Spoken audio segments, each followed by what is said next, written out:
Hey guys, welcome back to another Caleb's Aquatics video. In today's video, we're actually going to be asking some of your favorite YouTubers, John from KG's Tropicals, Challenge the Wild, and Rachel O'Leary, some questions that I personally had. Hopefully these kind of cover some of the questions that you guys had about some of these people as well. If you guys enjoy this, guys, make sure you hit the like button, subscribe, all that good stuff.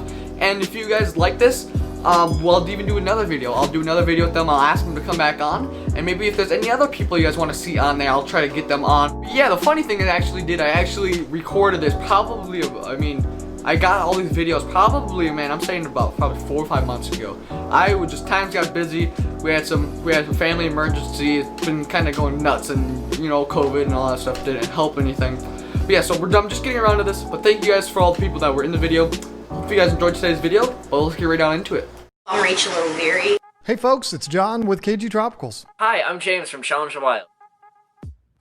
Favorite fish that I think are appropriate for most people to keep is the white cloud mountain minnow. There's a lot of fun things that you can do with line breeding.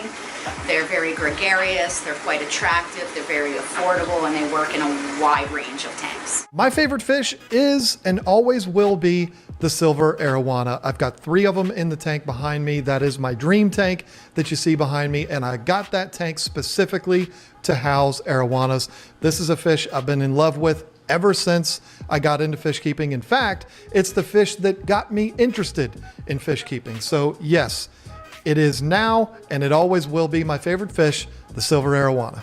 So my favorite fish is of course a betta fish. These fish are just beautiful. They're very common in the hobby, but each one is unique. Each one has different colors and different fins, and they're just amazing. They're like little pieces of art in our aquariums, and I love them to death. However, there is another fish that I barely talk about, but it is probably my most favorite fish in my fish room, and that's my long-finned albino bristlenose pleco. Hopefully we'll be able to find a picture of that. But yeah, they're just amazing. Their fins are adorable. They're super cool. I love plecos in general, and the bristlenose tends to stay in a smaller size. I have one of them in my 90-gallon, and they're just amazing. I've been keeping fish my entire life, on and off. I did take quite the break when I was in college. I had to focus on feeding myself and couldn't worry about pets at that time. But once we started our family in the early 2000s, I started up my love affair with fish keeping again, starting with African dwarf frogs and apple snails. I've been keeping fish since 1993. I went to a fish store called Creatures and Critters in Woodbridge, Virginia, and I saw in the back of that store a tank that had a silver arowana in it. Remember, I was talking about those earlier? That is what made me completely fall in love with this. When I saw that fish in an aquarium, it just looked like something that wasn't supposed to be in a home aquarium. And I just absolutely became obsessed. And I've been keeping fish on and off ever since 1993. So I don't know, what is that? That's a lot of years. I've been keeping fish ever since I was a little kid. I used to have like a 5-gallon and a 10-gallon. I feel like most kids grew up with that. Of course, it was pebbly and all like random color rainbow sand and dirt and stuff. So it wasn't like an aquarium that I have now, but it was something similar to that. So I got into the hobby when I was a kid, and I didn't really keep aquariums constantly. I think we just got rid of them or gave them away. So yeah. So in 2017, I decided to buy an aquarium for my birthday. I was turning 16, and I really wanted to get a new aquarium because I had a small 1-gallon with a couple fish, and I was like, I should get a 10-gallon. So that's what I did, and I filmed it, and that's my first video on my channel to this date. I'm about to do a video about me like reacting to it and seeing all the things I did wrong, because there are so many. But yeah, that's when I started to keep fish seriously, and it's been going on, and as you can see, my addiction just continued to grow.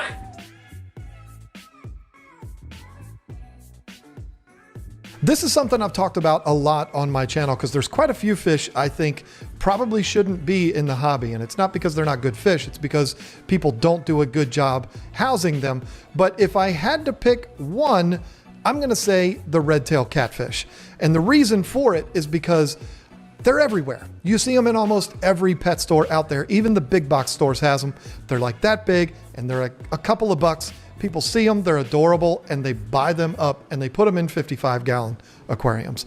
These are fish that can get the size of a human being and should absolutely not be kept in tanks that small. So yeah, the red-tailed catfish is gonna be the one that I would say if we could pull one fish out, it would be that one. There's a lot of people out there keeping them well, but unfortunately most people don't. Personally, I believe that plecos and Oscars should not be in the hobby. These fish are very common in pet stores and they start off small, but once the person brings them home and puts them in their 10-gallon, 20-gallon and starts feeding them constantly over the years, they eventually become massive. And these fish are sold usually in their small form, so most people don't understand the size requirements, the feeding requirements, filtration requirements, and all the things that they actually need. So I feel like that shouldn't really be in the hobby. However, there are people that do know how to properly care for them and they should have access, but I feel like the pet store should try like either testing the person who's about to buy it, but yeah. I think the thing that keeps me in the hobby the most is that there's always something new to learn. There's always something new to try. If you're not learning new things, you're not doing it right. I adore spending time just watching my fish, learning about the new behaviors, the breeding behaviors, and seeing how they interact with the environment that we provide. I think the biggest thing that keeps me in the hobby is the fact that there's always something you haven't done, and there's always something that you can learn. That's one of the most appealing things to me. I always like to be learning something. I like to try new things, and there's always going to be something. Whether there's a particular kind of fish that you've never kept, or maybe a particular type of tank. Maybe you've never had a planted tank, or you've never done a saltwater tank. There's always something new, and I absolutely love that. I was going to actually leave the fish hobby, or at least stop making videos earlier this year, and I was thinking about downsizing most of my aquariums and probably keeping these two 10-gallons and my 20-gallon, and I was considering that, but as time went on, you know, I started to make videos again, and I still really love my aquariums, but just not as much. And then I took a bigger break, and now, right now, I just started messing with my aquariums off camera and doing things that I really wanted to do. And I guess the videos followed my passion, and I guess that got relit, if that makes sense. And I'm starting to do a lot of epic changes. Sorry if I keep looking here. My angelfish, they're just so adorable. So yeah, just like growing with the fish and having them there, it just keeps me in. I know a lot of people tend to leave the hobby during the summer times because there's more activities to do outside. But I mean, I personally just love to look at my aquariums. And another thing about that is instead of putting on Netflix or watching a lot of YouTube, sometimes I just put music on, sit down, and watch my fish for hours because they're just so cool to look at. And each one is unique, and all the movements they do is unique, and it's really awesome. So my favorite thing about the hobby is that as well. I love learning, but I really love being able to sort of be a naturalist and take a slice of nature, put it in an aquarium, and really allow for fish to have a really great existence in my care. Most of my aquariums have been running for over a decade. A lot of my fish are really old. My Oscar Captain is 14 years old. My big boys are all over a decade old. I have, my oldest fish are actually neon tetras that are 16 years old, I think, at this point. So I really just enjoy, you know, keeping things well and for a really long time. My favorite thing about fish keeping is the fact that I've got these lives that I'm responsible for. These lives, these little lives that are floating and swimming around in here are counting on me to treat them right and do them right. And that means a lot to me. It creates a special bond to these animals. And I absolutely love that. I love all animals, but with these in particular, I'm the only one that takes care of these. And I love that. I love the fact that they depend on me. And I know it sounds weird, but I swear they know it too. They know the difference between another person that walks up to the tank or me. They know that I'm the one that takes care of them, and I like that. So that special bond that you get with fish, as silly as that sounds, that's my favorite thing.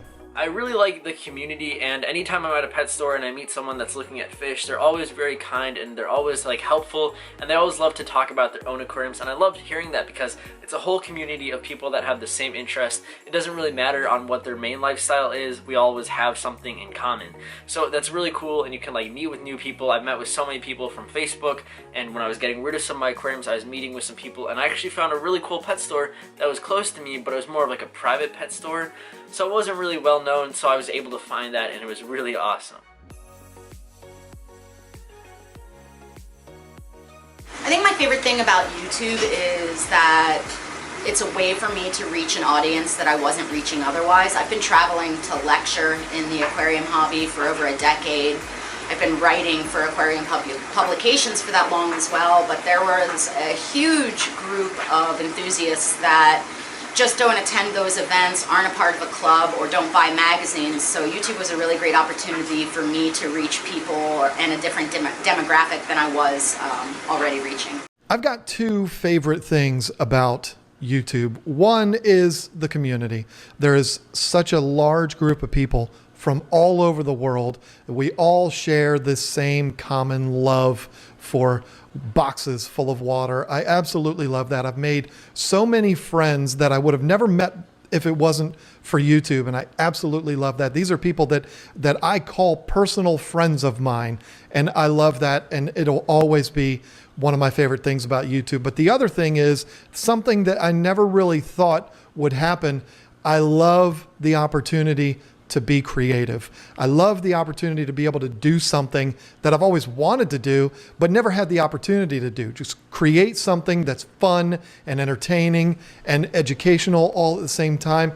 I don't want to use the word art, but it kind of is like creating your own personal little art project that you can share with the world. I love that. I love trying to get creative, trying to do new things that I haven't done on YouTube before. It's what keeps it interesting for me, and it's what keeps me moving forward with it. So yeah, the community and the opportunity to be creative, that's what I love about YouTube. So what's my favorite thing about YouTube? I guess it's kind of like that. I really like the fact that it's a community on YouTube. I love interacting with my subscribers, and I also like learning from some of the bigger channels and some of the other channels and seeing what they're doing and how I can do it different. Specifically in the community of fish, I really like learning more about the fish that I'm keeping, and I love to teach people more about them. But I guess in general, YouTube, I love I guess just learning from YouTube. I learn a lot. I watch a lot of different types of YouTubers, and yeah.